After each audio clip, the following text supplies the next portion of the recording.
Ah, parang yun ata ang kariton niya, oh. Kariton ba yun? Babat natin. Kariton ba yan? Yan yan. Ah, ayun nga, kariton nga niya, oh. So, ayan po mga kabayan. Sinundo namin dito si Kuya. Grabing init mga kabayan, pero walang pasensya talaga si Kuya Brian. Oh, ayun nga, biglang gumuho nga. Oh, dyan rin kayo. Oh, ayun. Nakita ko yung kulong-kulong mga kabayan. Tinuro Sa bahay niya. nandito. Kasi dinaanan sa bahay niya. Wala siya doon. Eh,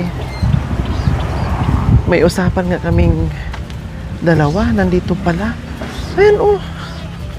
Kuya!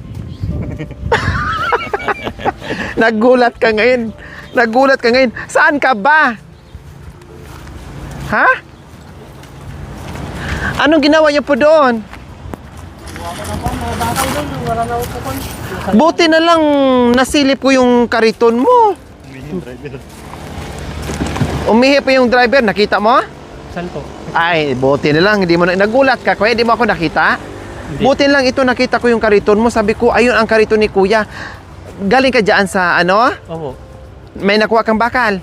Kunti lang po kasi malalim po doon sa akin. Nandun po sila sa gitna. Ay, hindi ka makalusong malalim yung tubig? Diyan po kasi ako kumukuha.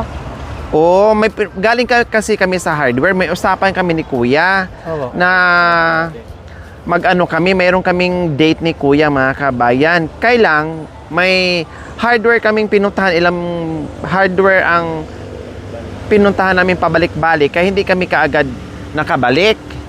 Eh, naano na siguro si Kuya, na-board na siguro si Kuya, kaantay sa amin, hindi na nakapag-antay. Kaya pumunta dito, kinuha yung kariton at pumunta dito at naghagilap ng kalakal mga kabayan. So, buti na lang, sabi ni ate, doon daw sa pangalawang tulay. Ngayon, tamang-tama talaga. Saan ang punta mo? Pabalik na po doon. Ah, uwi na rin. Ay, buti na lang. Pauwi na rin siya. Kasi kung nagkataon na iikot siya mga kabayan, ay wala na. So, paano to? Mauna ka kasi hindi mo naman to pwedeng iwanan. Opo. Or iwanan namin yung sasakyan, dito tayo sasakay. Ito na lang po. Ikot daw. Doon. Oh. Likot pa ako doon. Eh, malalim yung tubig. So, bumalik. Mayroon pang daan doon. Tari. Walang tigil. Walang tigil si Kuya talaga. Siguro, sinilip lang niya dito mga kabayan. Kinuha lang to. And then, habang nag-aantay sa amin, sinaglit lang niya itong target niya na manguha ng bakal mga kabayan. Tapos, sabay balik na. Okay, sige, mauna ka ha. Oo. Hindi naman kita pwedeng pasakayin dahil may dala kang kariton. Ito na lang po.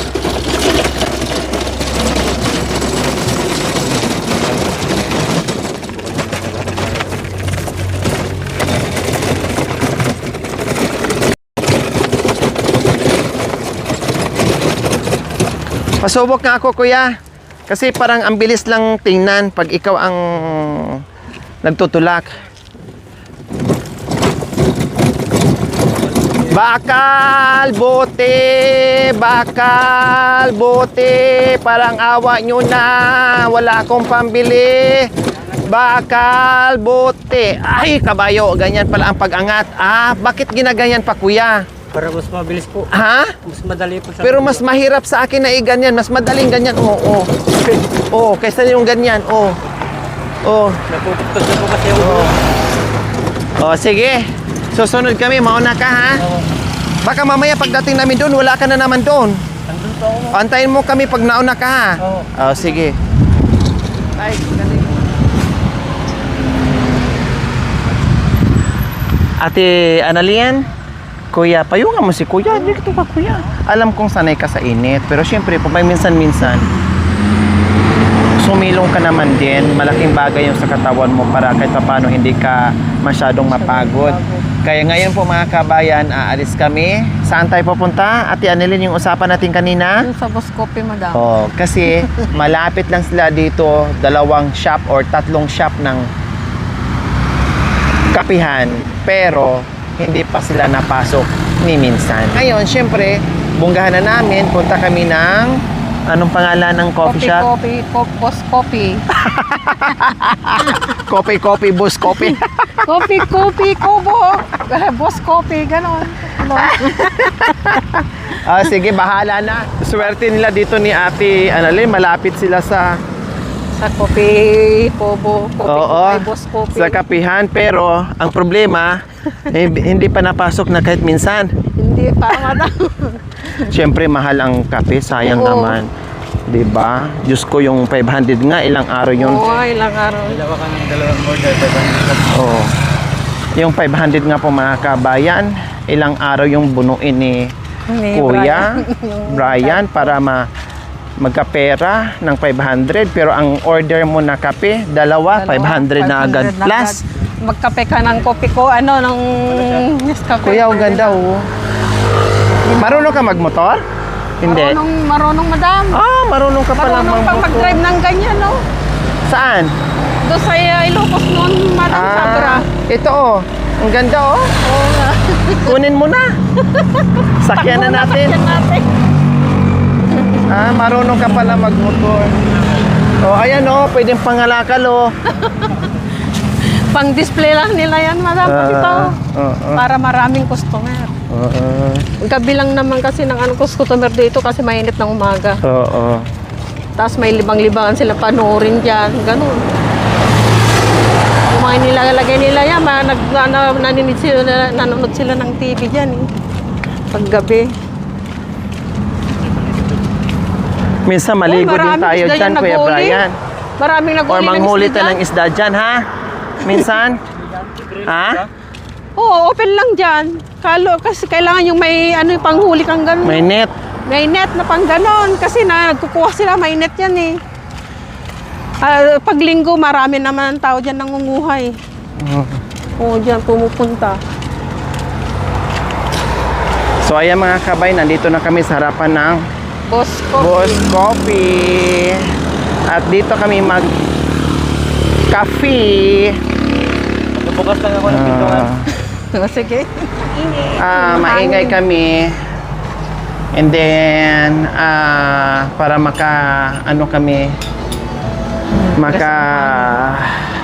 maka-relax kami dito mga kabayan. Medyo may mga tao pa kasi dyan. At saka baka mabigla yung katawan ba ni malamig yung aircon, di ba? Galing sa init. Kaya dito na lang. Dito na lang sa labas. Di ba kuya, no? Anong gusto mo, aircon o dito? Ha? Mas maganda po dito. Mas maganda dito? Mas maganda yung fresh air? Yung hangin. Mas gusto niya dito mga kabayan. Okay lang, sige. Nag-order na kami. Waiting lang kami mga kabayan i-serve.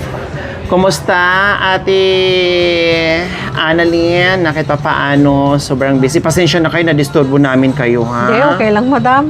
Alam kong busy-busyhan kayo. Makarelax lang ng konti. Hindi Kasi- puro trabaho. Puro trabaho. Lalo na si Kuya Brian, kahit sobrang init, no? Oo, ano Parang pa rin. feeling ko hindi na natatablan ng Araw. init si Kuya Brian. Napakasipag talaga, no? Grabe, feeling ko sa kanya para siyang manghihina kapag hindi lalabas. Oo, madam. Ganun naman din si Ate Annalyn sa loob ng bahay o nandito lang sa sabay kung ano-ano din mga binubuting-ting. Kaya sabi ko naman, relax naman ng konti. Magpahinga naman ng konti. Linggo bukas, kuya. Ipahinga mo yung katawan mo, Ha? Ipahinga mo naman para kahit papaano ay makarelax ang katawan mo na syempre na hindi ka magkakasakit. 'Di ba?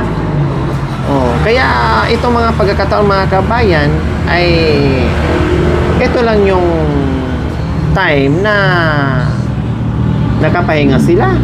O katulad kanina, usapan namin, Kuya, Ate Annalyn, Kuya Brian, naalis lang kami saglit ha. Kasi habulin namin yung magbayad kami sa hardware kasi na-i-deliver na yung mga mga materyales. So kailangan namin magbayad at tatawid kami ng kabilang hardware.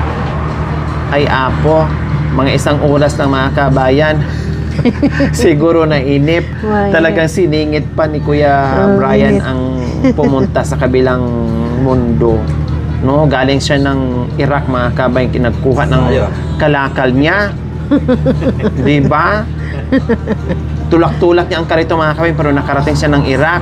Kaya ayun, sayang nga naman, mga kabayan, para bang bawat segundo nangihinayang si Kuya Brian sa kikitain niya. Kasi hindi basta-basta kumita ng 500 kapag nangangalakal, kasi sweltihan mo na kung mayroon kang 500 a day. Eh katulad kapo na mga lakal siya, tapos hindi naman niya naibenta yun kasi hindi pa sapat. So mga pinagkakalas-kalas pa niya yung mga tinanggal-tanggal pa niya yung mga pwedeng ibenta, sinasegregate niya, mga kabayan. O nag-google din siya ng ilang oras buong maghapon. O di ba? Tapos mga lakal siya ngayon, hindi pa alam kung makarami na siya para pwedeng ibenta bukas. Hindi naman din pwede, Kuya Brian, na tuwing uwi mo ay ibenta, no? Kasi konti naman, depende sa ano mo. Kailangan mag-ipon ka muna. O, di ba? Kailangan mag-ipon muna si Kuya Brian. Eh ngayon, kumusta naman? Yun lang yung nakita mo kanina sa kariton mo? Yun lang. Buti na lang nakita ko nakaparada yung Kariton niya, madam. Subaru niya doon sa sa itaas. Oo, doon niya nilalagay. Hindi pwedeng pababa doon dahil mahirap iakyat na yun eh. Pero kung hindi naman namin siya sinundo, kung inantay namin, uuwi naman din si Kuya. 'Di ba, Kuya? 'Yun ang ano mo, 'di ba? Uwi ka din. Kasi alam mo na may lakad tayo. Siningit mo lang yung pagkuha ng bakal doon kasi nanghihinayang ka. Kinuha ko lang po. Kinuha lang niya daw. Okay. So at least alam pala niya. Nanghinayang lang po siya, mga kabayan. Okay lang sa'yo yung mga itong pagkakataon na na-disturbo namin kayo na makabanding-banding, makadate-date tayong dalawa, tayong tatlo? Ha? Ayos lang. At least makarelax kayo. Deserve nyo na makarelax minsan-minsan. Diba? O kagabi, anong pinag-usapan nyo na naman kagabi? Wala. Ha? Wala, tinitignan lang namin yung kariton niya, pudpud na yung gulong. Yung karito niya, pudpud na yung gulong. Saan ba Yung makakabili ng saan ba makakabili ng gulong ng kariton? Wala madam. Kasi wala pa ako dito. Sa amin meron eh. Oh, merong nabibiling ganyan na alam ko doon sa amin. Bilhan kita? Gaano ba kalalaki? Ha? Hindi pa po pagtyagaan. Pwede pang pagtyagaan? Hindi Huwag mo nang pagtyagaan. Kasi wala na, masisira Kasi na. mas mapabilis yung ginagawa mo. Kasi yung ginagawa mo, nahirapan ako. Ginaganyan mo siya. Kasi ang purpose mo, inaangat mo para mapabilis yung pagtulak mo. Oo.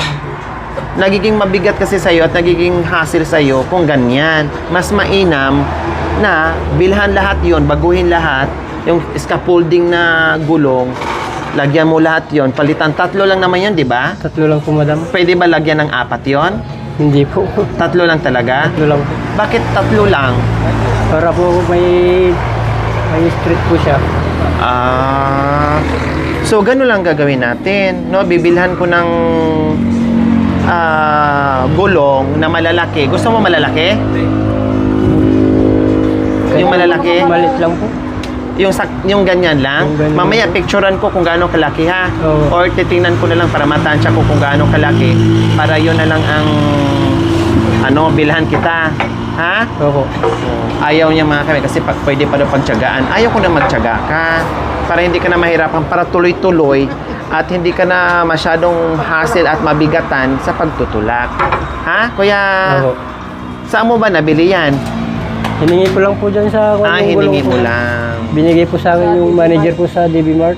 Pudpud na kasi, mga kabayan. Mahirap, kaya inaangat na lang yan ganyan. Itulak na Kasi sinubukan ko kanina, parang kumakapit na sa semento. Tapos ang ingay, gumaganyan na. Diba? So, bahala na. Basta tuloy lang sa kasipagan. Pero yung pakiusap ka sa'yo, 1 beses 1 linggo, magpahinga ka naman. Opo, madam. Ha? Opo. Bahala na, mag-pray lang kayo ha. Opo. Mag-pray tayo, Ate Annalyn and Kuya Brian. Malay natin, may magandang bukas, may magandang buhay ang darating sa atin, Kuya Brian. Kasi alam ko naman na napakasipag yung tao, napakabait yung tao. Kaya nga, kahit papaano ay pinasaya po namin kayo, nos kagustuhan namin na alam ko hindi namin matumbasan yung kabaitan nyo na ginawa nyo sa kapwa. Na kahit pa paano ay mapakita man lang namin at ma-appreciate man lang namin yung inyong ginagawa sa kapwa. Ha? Kaya pray lang, tuloy lang sa hanap buhay, tuloy lang sa pamumuhay, no? Para syempre alam ko naman na napakasipag ni Kuya at ni Ate Annalyn na nagtutulungan kayo.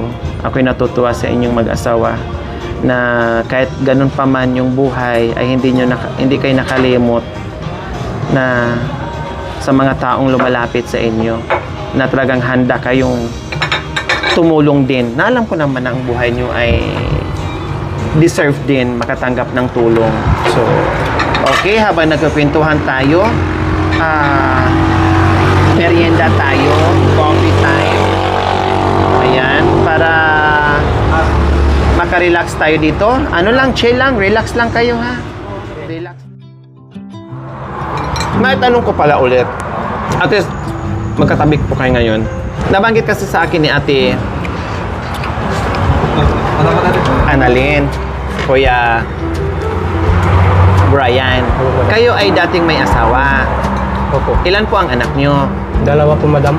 Dalawa, babae, lalaki. Dalawang lalaki po. Dalawang lalaki. Kumusta naman sila ngayon, Kuya? Okay lang po sila, madam. Mga ilang taon na po sila? Kung na po yung isa, madam, 17 po yung panganay, madam. Malaki na. Tapos ang bunso? Sa 14 po. 14. So, nasaan si Mrs.? Nasa kwan na po sila, sa Bisaya po na Masbate. Saang Bisaya? Masbate. Nakapag-asawa ka ng taga Masbate. Kayo naman ay original taga Tarlac po, madam. Tarlac. Ay, hindi pala tayo magkalayo. Paniki Tarlac po, pala. Ay, magkalapit tayo.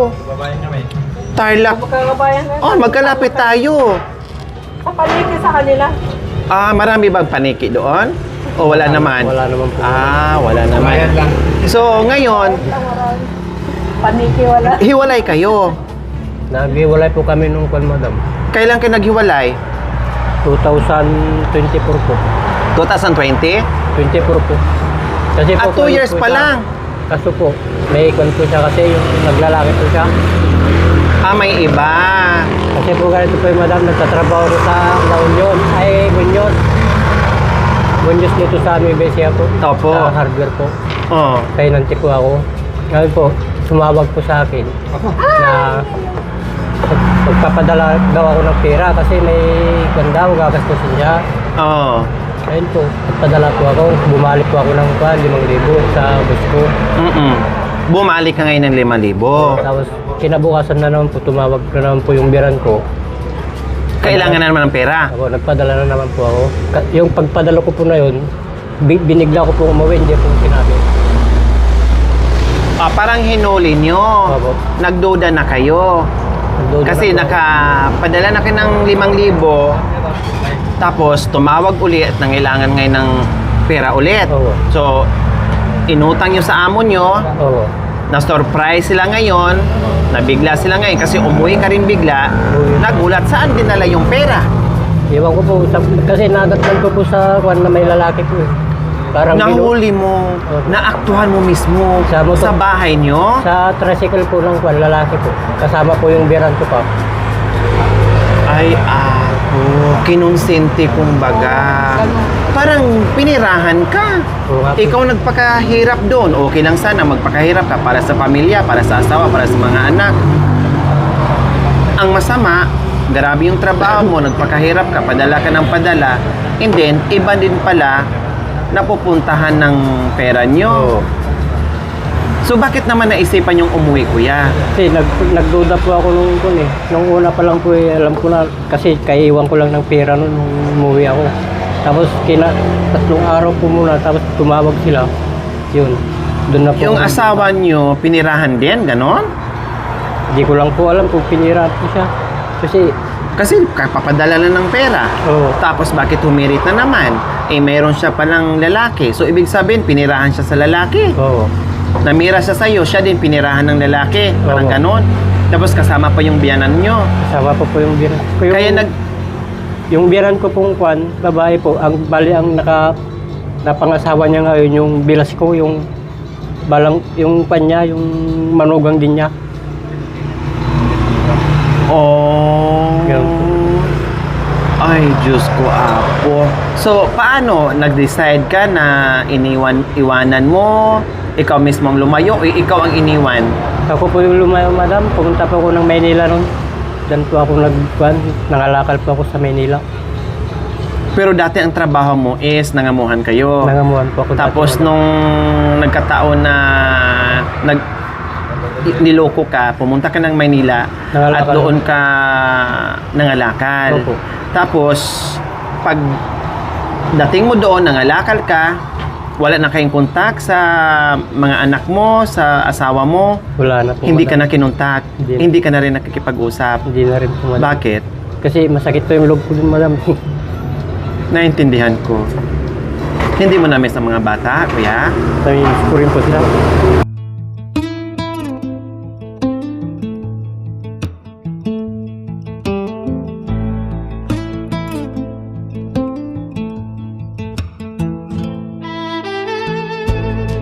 Alam ko na napakasakit na mawalay sa pamilya o na mahirap sa'yo ngayon dahil hindi mo nakikita yung mga bata. Pero talagang nag-decide kayo, kuya, na hindi na kayo magpakita kahit sa mga bata. Alam ko wala na kayong pagmamahal sa asawa nyo dahil alam ko mayroon na kayong minamahal at kinakasama na napakabait naman na alam ko ay sinusuportahan ka at nagtutulungan kayong dalawa. Pero syempre yung mga bata, namimiss mo, kuya? Oo. Kailang wala kayong contact, hindi mo alam, Hindi ko po alam, madam. hindi ka rin nila hinanap, Hindi na rin po kasi nasa Masbate po sila, madam. umuwi na talaga ng Bisaya. Oo. Kasama niya ang lalaki niya. Kasama po niya. Bali po yung lalaki po niya, taga Nueva Ecija po, kuya po po. So hindi ka na rin nagalit doon sa lalaki, kuya. Nung una po, nagalit po ako, pero nung lumabas na po ng taon na po, bali, parang nawawala na rin po yung kwento, sakit ng loob po sa kanila. Kasi nakalimutan ko na po, ganyan. Nakalimutan mo na kasi Oo. matagal na panahon. Matagal na po. Pero yung mga bata, hindi mo pa nakakalimutan. Hindi pa po. Hinahanap mo. Minsan po, napapaginipan ko po sila eh. Napapanaginipan nyo. Ano Oo. yung mga napanaginipan nyo sa kanila, Ayun, kuya? wala po, masaya po kami na magkakasama. Kung halimbawa po, kuya, nabigyan ka ng pagkakataon na masilayan yung dalawang anak mo, anong mensahe mo sa kanila? Anong ipapaabot mong mensahe sa dalawang anak mo? Sana po, nasa mabuti ang kalagayan. Sana hindi rin nila ako makalimutan. Bilang ama. Na balang araw, magkikita din kayo. Oo. Yun din po inasahan ko po, madam. Kumbaga, kahit nasa probinsya man, malayo yon, pero nananaig pa rin yung puso mo at pinipray mo pa din Oo. na magkita kayo ng mga anak mo. Kahit hindi na doon sa asawa mo, sa mga anak na lang. Oo po, madam. Kasi ang akala ko, abroad yung asawa mo, tapos hindi na bumalik ng ng Pilipinas at nakapaghanap na ng ibang pamilya. Yun pala, dito pala nangyari yun sa Tarlac mismo. Opo. Ayan. Umuwi kami sa kanila noon. Doon ko nabalitan na namatay pala yung anak ko, kaya umuwi ako. Tapos, Naiwan siya. naiwan sa kanila, tapos tumawag na naman. Nakabinigyan na natin ng cellphone, na yung tumawag na naman hanggang nawalan niya. Kung nagpuntakan kami hanggang nagtuluyan na naman kami hanggang. Ay, ibig sabihin, naging kayo. Tapos nung namatay ang anak niyo, umuwi kayo. Tapos nawala yung contact niyo sa isa't isa. Mga ilang buwan? Taon po, madam. Isang taon. Ay, taon din. Isang taon po, so may... O ano naman ang naramdaman mo noon? Bago madam, nag-lice-lice na naman. Naglalalas-las na naman kayo. Dito po ako lagi, bumabalik pa ako dito.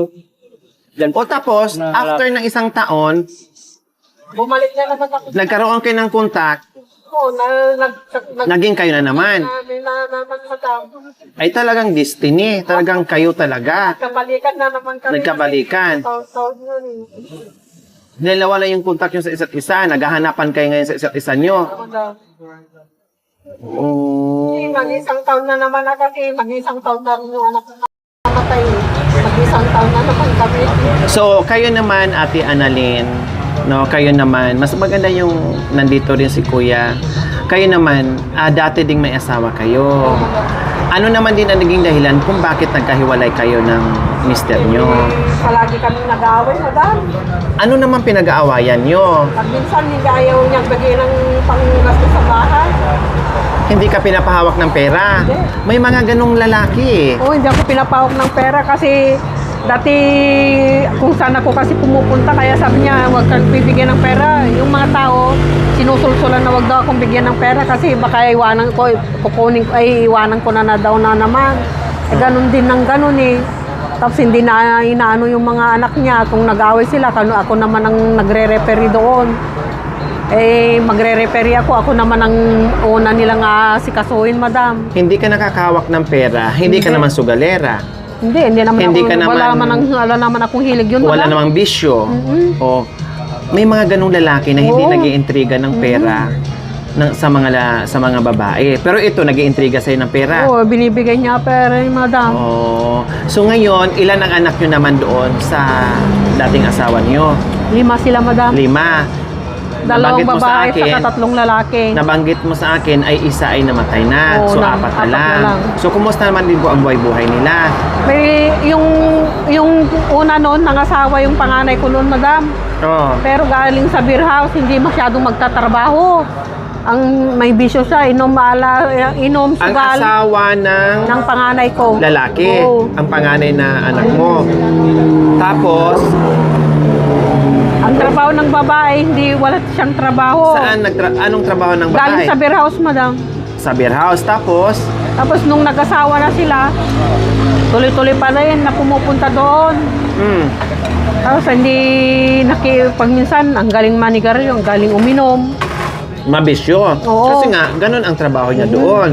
Tapos saka lang maglalaba pag punong marami, wala nang magagamit yung asawa niya. Sa nagiging madaling salita, nagiging tamad. Oo, pero pag Tapos mabisyo pa. Oo, hindi pa marunong maglinis, kaya yun ang pinalayas ko na doon sa bahay noon. Hindi marunong hindi marunong magluto, kain lang. Pag natapos ng kumain, nandun na, nanonood ng TV, naka-electric pan na, ganun lang ang tsura niya. O ngayon, naghiwalay sila. Oo, hindi naman sila kasal, madam. Naghiwalay sila. Hindi rin nagtagal. Sumama din sa isang lalaki doon sa kapitbahay namin. O sino nga naman ngayon, yung babae, sumama sa ibang lalaki, Lalaki. kapitbahay nyo. Nagnakaw ng cellphone. Ha? Nagnakaw ng cellphone bago pumunta sa Maynila, madam. Ay, yung Cellphone. naging asawa, naging kalipin ng anak mo. Ay, ako. Yung kalipin niya rin, ninakaw ng cellphone, yun ang pinabenta, pinamasahin pamunta sa Maynila. Hindi pala maganda talaga. Oo, saka marami pang utang na iniwanan doon, puro utang doon sa amin, madam. So ngayon, sino naman ang nakikipaghiwalay? Ikaw o yung mister nyo, Ate Annalyn? Hindi, ako lang miskusang umalis sa amin, madam. Ikaw na mismo ang Oo. umalis. Umiwas ka na. Pero yung mister nyo hindi naman mabisyo. Magaling minum noon, pero ngayon, senior na kasi ngayon, madam, kaya Naglaylo na. may sinasaka kaming bukid, 2 hektarya ng ganun ang tinataniman ng mais ngayon. Kaya ng buhay. At saka senior na siya, nagtatanggap Senior. ng pera ngayon, madam. Oh. Mga anak kong lalaki, hindi na nakapag-asawa yung panganay kasi halos gabi-gabi na umiinom yung anak ko. Na-depress din. Na-depress sa nangyari sa kapatid niya noon namatay, madam, kasi siya ang tagabantay noon doon sa ospital. Plus, naging asawa niya na naging ganyan ang asawa niya. Kaya na-depress din. Oo, na-depress din, madam. Nadagdagan pa. Kumbaga. Kaya natuloy-tuloy na, isang gabi, isang alak na lang iniinom niya. Pero hindi naman kayo nag-away ng asawa mo bago kayo naghiwalay? O may, Hindi nag-away, madam. hindi na kayo nag-away? Ikaw na kusang umalis? Ko na lang, iniwasan ko na lang siya kasi wala, wag yung bibigyan ng pera yan. Ganito, sinusulsulan ng mga tao. Kahit pambili ng ako ang nagbibili na ng ulam, wala nang binibigay. Yung kita niya sa trabaho, siya na lang. Oo, sa kanya-kanya Gastos na lang. niya, Oo, sarili niya, madam. sa bisyon niya. Kanya-kanyang pera na lang noon, kaya yun. Kumbaga, trabaho niya, pera niya, gastos niya. Trabaho mo, pera mo, gastos mo. Parang Madam, ganon. ganun na. Eh, bakit nag-asawa pa kayong dalawa? Eh, kung nagkanya-kanya lang din pala ng income. Tapos yung mga anak ko lang nagbibigay ng pambili ng ulam. Pag minsan, ang kinukuha niya ng pag nagtatrabaho siya, binibigyan lang ng bigas. May bigas na nga eh. Ba't nagbibigay pa ako ng pera? Sabi ng ganun pag minsan. Pero, Ate Annalyn, nagkita-kita pa rin kayo sa asawa mo? Oo, umuwi ako nung December, madam. So, kumusta naman ang pagkikita niyo? Okay naman? Okay naman, madam. Nag-asawa siya ulit? Hindi na, madam. Hindi na. Sino kasama niya ngayon sa bahay? Nandun pa rin yung Panganay mong anak? Dalawa kong anak na lalaki, tapos yung nag-asawa na kasi yung bunso, babae yung bunso, madam. Tapos may apo kami doon, kasama niya. So, ayan po mga kabayan, no? Nag-enjoy lang kami. Ang sarap sa pakiramdam mga kabayan na alam ko ay hirap sa buhay, napupursige, namuhay ng patas, alam mo yun. Talagang, alam nyo naman mga kabayan kanina, no? Talagang sa ilalim ng tirik ng araw mga kabayan, yung ginagawa ni Kuya Brian, hindi ko nga alam kung natatabla pa ba ng araw si Kuya Brian mga kabayan. So this time sabi ko mag-relax naman. Gusto ko naman pangitiin, gusto ko naman patawanan si Kuya Brian. Kasi syempre kita nyo po mga kabayan, pagmasdan nyo po yung video natin na sinusundan namin si Kuya Brian. Hindi puro seryoso ang isip, malayo ang isip kung saan maghahanap ng kalakal para mayroon silang income araw-araw mga kabayan or mayroong maiipon na kalakal. So, ganun. So, itong mga pagkakataon nito mga kabayan deserve na kahit papaano ay mabigyan natin sila. Kaya si Kuya Brian po mga kabayan, kapag pag-usapan, pagdating sa serious na usapin, abangan natin mga kabayan kung anong pang mga kaganapan dito sa buhay ni Ate Annalyn and Kuya Brian sa abot ng aking makakaya po mga kabayan. Bisibisitahin pa rin po namin sila, kumustahin pa rin po namin. Okay, salamat Ate Annalyn ha. Salamat Kuya Brian ha na napaunlakan nyo yung aking pagyaya sa inyo na mag-date tayo, na makarelax kayo. Para naman kahit papaano ay paranasan nyo naman yung mga ganitong simpleng date. Ha? At least nakapag-date din kayo. Dalawa. Gusto nyo pa? Ano pang gusto nyo? Ha? Busog na. Okay, sige. Tuloy lang ang buhay, Kuya Brian, Ate Annalyn. Oo, madam. Gusto ko yung attitude nyo na napaka-positibo sa buhay. Hindi marunong magreklamo, kontento sa buhay, hindi demanding, no? Masaya. Ay, yun ang nagustuhan ko sa inyo. At mag-pray kayo, ha? Mag-pray tayo na mayroon pa tayong biyaya na matatanggap. May awang Panginoong Diyos. Basta tuloy tayo sa buhay-buhay natin, ha? At ako ay babalik at babalik at babalik pa rin dyan. Kasi nandito ako palagi ngayon sa Alaminos. Okay? Oo, madam. Okay, ayan po mga kabayan. Maraming salamat po sa ating walang sawang panonood without skipping ads. Like and share po mga kabayan, please. At shout out po sa aking mga mapagmahal na mga sponsors, subscribers, followers, YouTube members, viewers, commentators, sa lahat na nagtiwala sa aking munting adikain. Maraming salamat po. See you next episode po mga kabayan. We love you all. God bless us all. Bye. Mwah. Okay. Thank you for watching. Don't forget to like, share, and subscribe.